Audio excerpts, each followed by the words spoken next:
आज हम लोग बात करने वाले हैं बीए पार्ट 1 हिस्ट्री ऑनर्स का पेपर 1 का चैप्टर 5।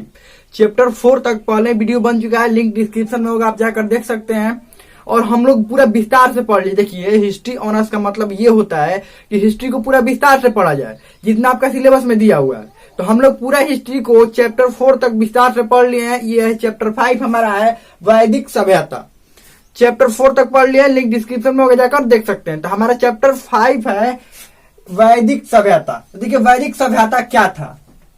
वैदिक सभ्यता क्या था? वैदिक सभ्यता का मतलब ये होता है कि जिस सभ्यता के दौरान, जिस संस्कृति के दौरान, वैदिक सभ्यता या संस्कृति इसको कह सकते हैं, वेदों की रचना हुई, इसको क्या बोलते हैं? वैदिक सभ्यता बोलते हैं। यानी कि इस सभ्यता, इस संस्कृति के दौरान, इस काल के दौरान क्या हुआ? वेदों की रचना हुई, इसलिए इसको क्या बोलते हैं? वैदिक सभ्यता। अब ये आया कब? सिंधु घाटी के पतन होने के बाद, मतलब सिंधु घाटी नष्ट होने के बाद ये कौन सा सभ्यता आया? हमारा कौन सा काल आया? वैदिक सभ्यता। सिंधु घाटी, इससे पहले कौन हम लोग पढ़े थे? सिंधु घाटी सभ्यता। तो उसके बाद कौन है? वैदिक सभ्यता। अब देखिए, वैदिक सभ्यता 2 भागों में है। वैदिक सभ्यता कितने भागों में है? 2 भागों में। शुरू वालों को ऋग वैदिक काल बोलते हैं और बाद वाले को उत्तर वैदिक काल बोलते हैं। उत्तर वैदिक काल बोलते हैं। अब देखिए, शुरू में ऋग्वेद की रचना हुई। शुरू में ऋग्वेद की रचना हुई। सबसे प्राचीन वेद कौन है? ऋग्वेद। शुरू में किस वेद की रचना हुई? ऋग्वेद की। इसीलिए इसको वैदिक काल, ऋग्वैदिक काल बोलते हैं। और बाद में 3 वेद की रचना हुई, यजुर्वेद, सामवेद, अथर्ववेद। यजुर्वेद, सामवेद और अथर्ववेद की रचना हुई, इसीलिए इसको क्या बोलते हैं? उत्तर वैदिक काल बोलते हैं। ये तीनों वेद को उत्तर वेद बोलते हैं। तो इसका ऋग्वैदिक काल का समय था 1500 ईसा पूर्व से 1000 ईसा पूर्व तक। और ये उत्तर वैदिक काल का समय था 1000 से 600 ईसा पूर्व तक। तो अब बताइए कि वैदिक सभ्यता का काल कब से कब होगा? क्योंकि ये दोनों किसमें मिले हुए हैं? वैदिक सभ्यता का ही पार्ट है, यानी वैदिक सभ्यता के अंतर्गत ये दोनों आते हैं। तो शुरुआत कब से हो रहा है वैदिक सभ्यता के? ऋग्वैदिक काल से। कब से? 1500 ईसा पूर्व से। कब से? 1500 ईसा पूर्व से। और खत्म कब हो रहा है? 600 ईसा पूर्व, क्योंकि दोनों इसी के हैं, दोनों इसी के पार्ट है, बस पार्ट बांटा गया। शुरू वाले काल को बोलते हैं ऋग्वैदिक काल इसके, और बाद वाले काल को उत्तर वैदिक काल बोलते हैं। तो अंतिम कब हुआ? 600 ईसा पूर्व। यानी शुरू हुआ था 1500 ईसा पूर्व में, अंत कब हुआ? 600 ईसा पूर्व। अब देखिए, वैदिक शब्द की उत्पत्ति वेद से, मतलब वेद से हुई है, वेद से बना हुआ है। इसका अर्थ होता है ज्ञान। क्या होता है? ज्ञान। इसका अर्थ होता है ज्ञान। अब देखिए, वेद का अर्थ क्या होता है? ज्ञान। इसके निर्माता कौन थे? वैदिक सभ्यता के दौरान हम किन के बारे में हम लोगों को पढ़ना है? ये वैदिक सभ्यता के दौरान किन के? आर्यों के बारे में पढ़ना है। इसके निर्माता कौन थे? आर्य थे। आर्य। इसका अर्थ होता है, आर्य का अर्थ होता है श्रेष्ठ। क्या होता है? श्रेष्ठ। श्रेष्ठ या उत्तम। क्या होता है? श्रेष्ठ या उत्तम। आर्य शब्द का मतलब ये होता है कि श्रेष्ठ या उत्तम बोलते हैं आर्य। तो इसके निर्माता कौन थे? ये वैदिक सभ्यता संस्कृति के दौरान हमको किन के बारे में पढ़ना है? आर्यों के बारे में। लेकिन सभ्यता या संस्कृति बात क्यों हुआ? तो इस सभ्यता और संस्कृति के दौरान किसको पढ़ना है? आर्य के बारे में पढ़ना है। आर्य कहाँ से आए थे वो भी हम लोग पढ़ेंगे। देखिए, आर्य मूल निवासी कहाँ के थे? क्या आर्य भारत के ही थे, या ये लोग बाहर से आए थे? कहाँ से आए थे? क्यों आए थे? ये लोग कहाँ से आए थे? ये पूरा बारे में देखिए। तो ये मूल निवासी कहाँ के थे? तो ये मूल निवासी कुछ इतिहासकार बोलते हैं कि मध्य एशिया से आए थे, कुछ बोलते हैं उत्तरी ध्रुव से आए थे, कुछ बोलते हैं सप्त सिंधु प्रदेश से आए थे। तो देखिए, मूल निवासी एशिया के थे, ये बात मैक्स मूलर ने कहा था। Max Muller. और काफी हद तक बहुत सारे जो इतिहासकार इसका समर्थन भी करते हैं, क्योंकि जो मध्य एशिया के जो ग्रंथ मिले हैं, मध्य एशिया से जो ग्रंथ मिले हैं, वो काफी हद तक ऋग्वेद से ये मिलते हैं। ऋग्वेद में जो बातें लिखी हुई है, ये काफी हद तक मध्य एशिया के ग्रंथ भी क्या होते हैं? मिलते हैं। अब देखिए, मध्य एशिया के ग्रंथ मिलते हैं, और यहाँ की जो भौगोलिक परिस्थितियां है, और ऋग्वेद में जो भौगोलिक परिस्थितियां लिखी हुई है, वो भी भौगोलिक परिस्थितियां मिलती है। जैसे ऋग्वेद में है कि वो लोग क्या थे? पशुपालक थे।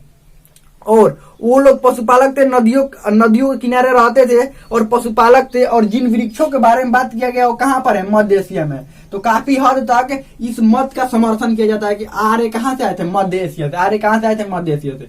अब कुछ इतिहासकार बोलते हैं कि उत्तरी ध्रुव से आए थे। क्यों? क्योंकि ऋग्वेद में वर्णित है ये हिम के बारे में। हिम मतलब बर्फ के बारे में। और भी बहुत कुछ के बारे में, ये हिम और पहाड़ों के बारे में थोड़ा बहुत वर्णन है। तो ये बोलते हैं कि ये उत्तरी ध्रुव से आए थे। तो हिम के बारे में तो है, उत्तरी ध्रुव पर हिम तो मिल जाएगा। तो क्या वहां पर ऐसी भी परिस्थितियां मिलेगी कि वहां पर पशुपालन हो सके? नहीं, क्योंकि बर्फ बहुत ज्यादा गिरता है वहां पर। तो ये मत हल्का मत माना जाता है कि ये मत उतना ज्यादा। और कुछ लोग कहते हैं कि ये तो सप्त संदेव प्रदेश के निवासी थे। सप्त संदेव प्रदेश का मतलब ये हुआ कि सिंधु तथा उसकी सहायक नदियां, 7 नदियों के, सिंधु, सरस्वती, सतलज, झेलम, चेनाब, रावी, ब्यास, ये जो नदियां है इसके आसपास के क्षेत्र को क्या बोलते हैं? सप्त संदेव प्रदेश। कुछ इतिहासकार मानते हैं कि सप्त संदेव प्रदेश के निवासी। तो देखिए ये भी मत कमजोर है, क्योंकि इससे पहले वैदिक सभ्यता से पहले वहां पर सप्त संदेव प्रदेश यानी कि सिंधु घाटी के आसपास कौन सी सभ्यता थी? सिंधु घाटी सभ्यता थी। सिंधु के आसपास कौन सी सभ्यता थी? सिंधु घाटी। इसीलिए ये वहां पर नहीं। हाँ, बाद में जब आकर कहां पर निवास किए थे? सप्त संदेव प्रदेश में। तो ये आए कहां से? मध्य एशिया से आए थे। और निवास कहां स्थान बनाए? सप्त संदेव प्रदेश। सिंधु वाले क्षेत्र में ये लोग रहते थे। कब? जब सिंधु सभ्यता नष्ट हो गई तब ये क्या? सिंधु सभ्यता नष्ट होने के बाद है ना वैदिक सभ्यता आया। तो वैदिक सभ्यता के बाद ये कहां से आए थे? मध्य एशिया से। और ये रहते कहां से? सप्त संदेव प्रदेश। सिंधु सभ्यता के ये सिंधु नदी के आसपास में रहते थे। अब पहला हमारा है ऋग वैदिक काल। इसके बारे में देखते हैं ऋग वैदिक काल में क्या क्या हुआ। देखिए ऋग वैदिक काल कब से कब? 1500 ईसा पूर्व से 1000 ईसा पूर्व के बीच था। अब इसको ऋग वैदिक काल ही क्यों बोलते हैं? कोई और काल? क्योंकि इसमें ऋग्वेद की रचना हुई। किसकी रचना हुई? ऋग्वेद की। ऋग्वेद की रचना हुआ, इसीलिए इसको क्या बोलते हैं? ऋग्वैदिक काल बोलते हैं। और इसको प्रारंभिक काल भी बोलते हैं। क्या बोलते हैं? प्रारंभिक काल। क्यों प्रारंभिक काल बोलते हैं? क्योंकि ये वैदिक काल का सबसे पहला ही काल था ना, ये वैदिक सभ्यता का सबसे पहला ही काल था, इसीलिए इसको प्रारंभिक काल भी बोलते हैं। अब ये जो ऋग वैदिक लोग रहते थे ये कहाँ पर रहते थे? ये कहाँ इनका निवास स्थान था? ऋग वैदिक काल के जो लोग थे, क्योंकि पता है कि आए कहाँ से थे? मध्य एशिया से आए थे। और रहते कहाँ थे? सप्त संदेव प्रदेश में, यानी सिंधु और उसके सहायक नदियों के आसपास रहते थे। सप्त संदेव प्रदेश में रहते थे ये, सप्त संदेव प्रदेश में, क्योंकि वहां पर पशुपालन के लिए उपयुक्त जगह था और ये नदियों की भी व्यवस्था थी और ये मैदानी घास क्षेत्र भी थी, इसलिए पशुपालन के लिए उपयुक्त जगह था। ये लोग क्या थे? पशुपालक थे। क्या थे? पशुपालक, जानवरों को पालते थे। अब देखिए जानवरों का, ये जानवर पालते थे। अब देखिए ये आर्थिक इनका जीवन कैसा था? आर्थिक जीवन कैसा था? आर्थिक का मतलब होता है क्या कार्य करते थे, क्या कार्य करते थे और ये रहते कैसे थे। आर्थिक जीवन का मतलब यही होता है कार्य क्या करते हैं और रहते कैसे थे। तो ये मुख्य रूप से क्या करते थे? पशुपालन करते थे। और ये रहते पहले देख लेते रहते कहाँ थे। तो ये नदियों के किनारे, आपको बताया है, नदियों के किनारे या पहाड़ों के पास रहते थे। पहाड़ों के पास, जहां पर किसी चीज की व्यवस्था चाहिए, घास के मैदान के लिए, और घास के मैदान और क्यों रहते थे? और पानी की व्यवस्था हो, पानी की व्यवस्था हो, इसीलिए क्या रहते थे? नदियों और पहाड़ों के पास रहते थे।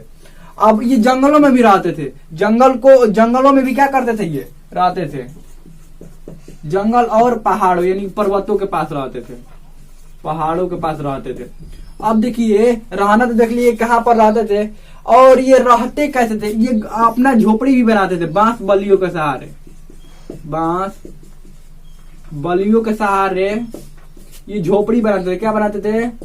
झोपड़ी। ये अपना झोपड़ी बनाते थे। अब कार्य क्या करते थे? तो कार्य करते थे पशुपालन, पशुपालन। बाद में ये लोग कृषि करने लगे, लेकिन शुरुआती दौर में, वैदिक काल के दौरान शुरू में क्या करते थे? ये पशुपालन करते थे। मुख्य रूप से गाय पालते थे। गाय, इनके मुख्य पशु कौन थी? गाय और घोड़ा भी था, और घोड़ा, ये दोनों गाय और घोड़ा। और इसके लिए जानवरों के लिए जो पशुपालन करते थे क्या चाहिए? घास का मैदान और पानी चाहिए। और उसके बाद और भी पशु पालते थे। पशु और कौन कौन से पालते थे? भेड़, बकरी, हिरण और भी बहुत सारे पशु क्या करते थे? ये पालते थे। ये इनका आर्थिक जीवन। कभी भी आर्थिक जीवन होता है तो क्या करते थे? उनके वो कार्य क्या करते थे? अपने जीवन यापन के लिए क्या कार्य करते थे और रहते कहाँ थे? आर्थिक जीवन में ये आता है। लगता है कि आप लोगों को समझ में आ गया होगा।